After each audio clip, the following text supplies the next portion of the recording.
Assalamualaikum warahmatullahi wabarakatuh. Hari ini kumpulan kami akan menceritakan tentang apa itu kisah Ashabul Kahfi. Di mana kisah Ashabul Kahfi ini adalah kisah beberapa orang pemuda yang tertidur di dalam gua.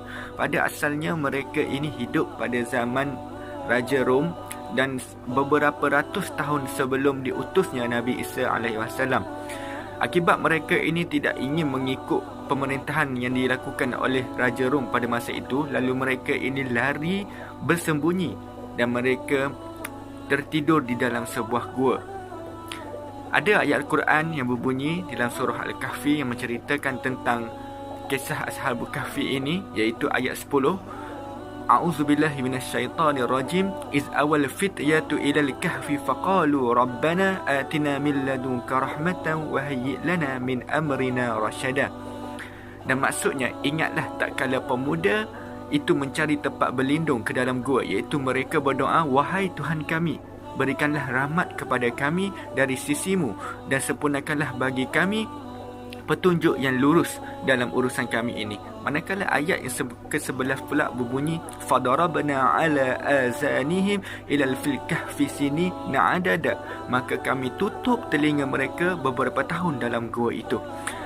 Kemudian ayat ke-12 juga berbunyi, summa ba'asnahum lina'lama ayyul hizbaini ahsa lima labisu amada. Dan maksudnya, kemudian kami bangunkan mereka agar kami mengetahui manakah di antara kedua golongan itu yang lebih tepat dalam menghitung beberapa lama mereka tinggal di dalam gua itu. Lalu ayat yang ke-13 juga berbunyi, nahnu nakussu alaika naba'ahum bil haqqi innahum fitnatun amanu bi rabbihim wa zidnahum huda. Dan kami kisahkan kepada kamu, wahai Muhammad, cerita ini dengan benar. Sesungguhnya mereka adalah pemuda-pemuda yang beriman kepada Tuhan mereka, dan kami tambah pula untuk mereka. Surah Al-Kahfi ayat 14. Warabatna ala qulubihim isqamu faqalu rabbana rabbus samawati wal ardi lan nad'u min duni ilahan laqad qulna idzan syatata. Dan kami kuatkan hati mereka dengan kesabaran dan keberanian semasa mereka bangun menegaskan tauhid, lalu berkata, Tuhan kami ialah Tuhan yang mencipta dan mentadbirkan langit dan bumi. Kami tidak sesekali akan menyembah Tuhan yang lain daripadanya. Jika kami menyembah yang lainnya, bermakna kami memperkatakan dan mengakui sesuatu yang jauh dari kebenaran. Pemuda yang dinamakan Ashabul Kahfi merupakan pemuda beriman yang hidup pada zaman Raja Decius dari Rom, iaitu beberapa ratus tahun sebelum diutusnya Nabi Isa alaihissalam. Mereka hidup di tengah masyarakat penyembah berhala dengan seorang raja yang zalim. Demi menjaga imam, mereka melarikan diri dari kota, dikejar oleh tentera raja untuk dibunuh.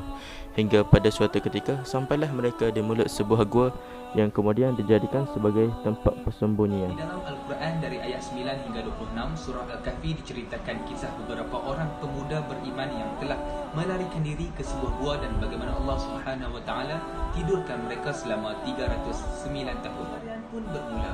Mereka diburu oleh para pembantu setia raja.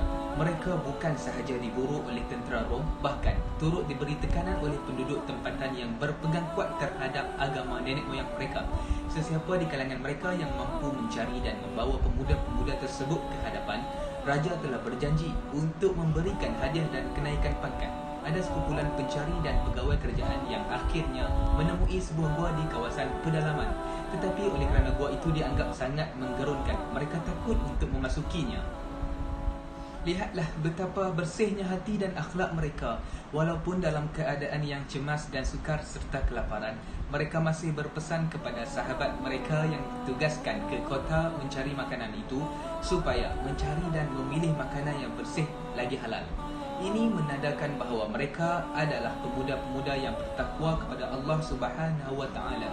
Walaupun Allah Subhanahu wa taala menyatakan dalam ayat di atas bahawa para pemuda tadi amat berhati-hati dan berjaga-jaga agar jangan diketahui oleh orang lain kerana mereka menyangka raja yang memerintah negeri masih lagi raja kafir yang dahulu. Akhir sekali rahsia tidur mereka terbongkar ketika salah seorang dari mereka pergi ke Efesus untuk membeli makanan untuk mereka dan menawarkan duit shilling pada zaman Kaisar Decius.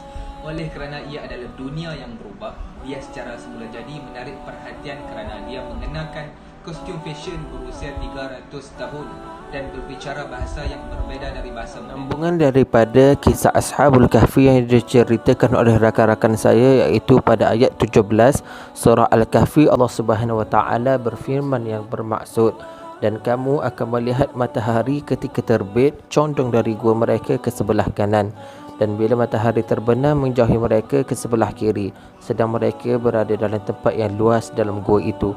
Itu adalah sebahagian dari tanda-tanda kebesaran Allah.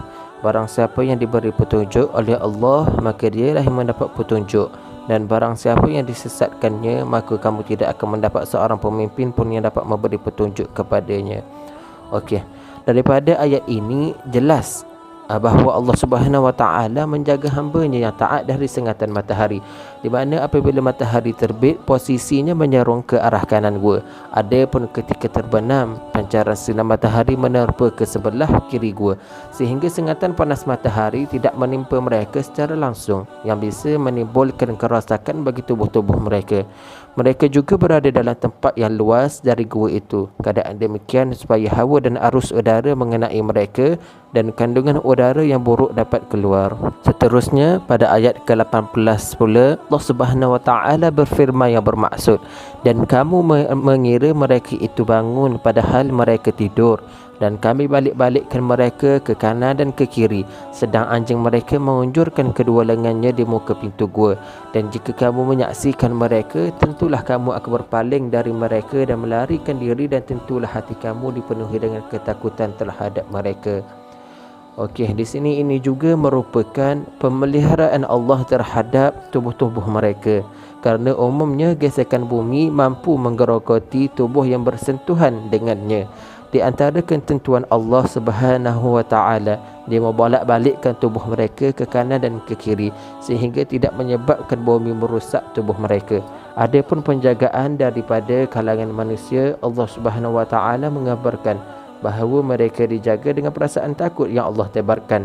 Seandainya ada orang yang melihat mereka, nescaya hatinya akan syarat dengan rasa takut dan lari tunggang langgang.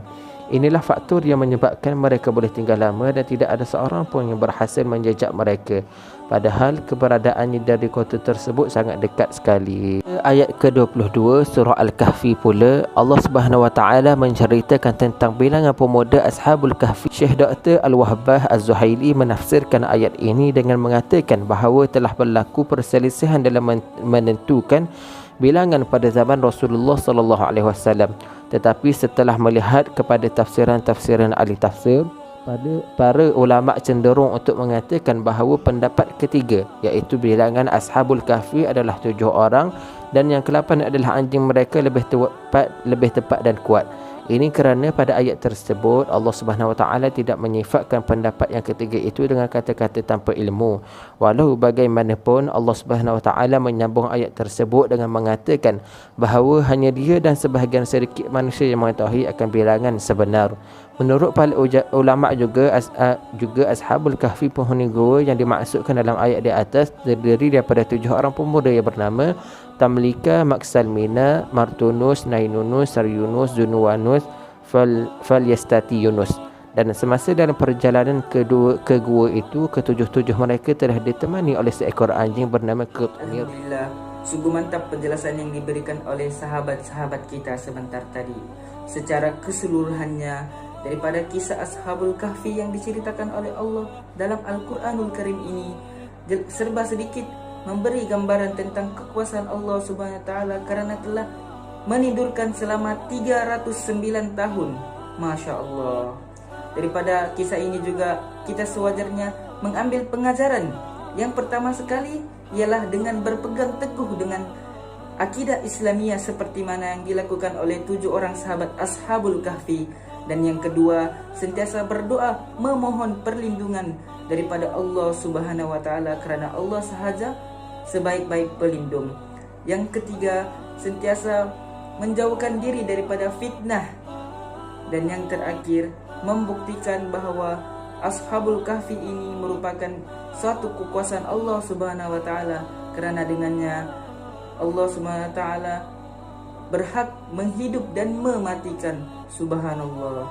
Itu sahaja daripada kumpulan kami. Wallahu alam.